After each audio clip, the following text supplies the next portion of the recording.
Fox and Friends Weekend co-host and Iraq and Afghanistan war veteran. Pete, it's great to have you with us.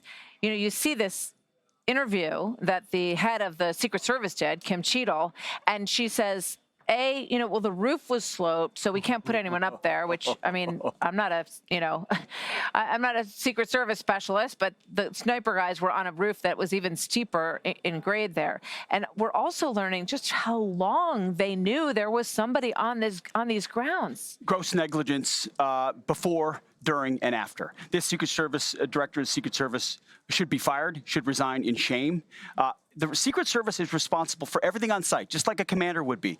All things inside the perimeter and outside through coordination, especially through a site survey, which military guys and Secret Service officers would have done to identify the gaps and vulnerabilities. In the military, we call them sector sketches. From where you have the primary, what can you see and what can't you see? And whatever you can't see or there's a line of sight needs to be covered, either with a rifle, preferably a person, or an obstacle. And the Secret Service usually does obstacles or a person. In this case, if they didn't have enough people, why didn't they ask for more, or why didn't they assign them? Then the day of, you're spotting a suspicious person for up to 3 hours?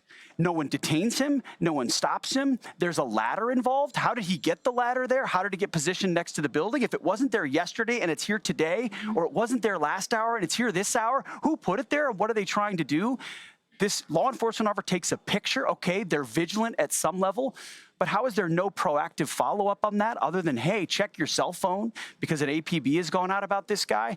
And then after, ultimately, we're not getting answers. No one's taking responsibility. No one's being held accountable. And the only way you clear this up and fix it is to be immediate and transparent and aggressive at every level. And all we've seen from the Secret Service is what? Finger pointing. Not us, not you. Slanted roof? Do you know how it's terrible? That is the single dumbest thing I've ever heard. That's a lie. And if it is slightly true, it's a reflection of safetyism inside the Secret Service, which has got them way off course. You know, I mean, you wrote a book on this, and what's so frightening is that I think we all grow up with this notion that the Secret Service is just the toughest and best there is, that they're super organized. You know, we all remember the JFK videos. We've seen, the Reagan assassination attempt. We've seen these people interviewed, and the people who make it in the Secret Service to that level where they're protecting the president are the cream of the crop, right? So in this situation, you had the same day, Kamala Harris, the vice president, and Jill Biden, the first lady, both had events as well that the Secret Service has to cover. And former President Trump has one layer of security as a former president, and then I'm told a few extra agents were added because he's also the GOP nominee at this point.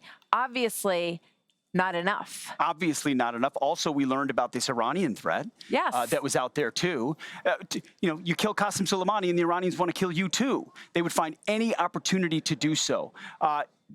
They knew he was understaffed. They knew the kind of target that he is. In a macro level, not enough resources dedicated, and the Trump team has talked about that repeatedly. They'll make excuses about one event or another, but clearly it's not the A-team.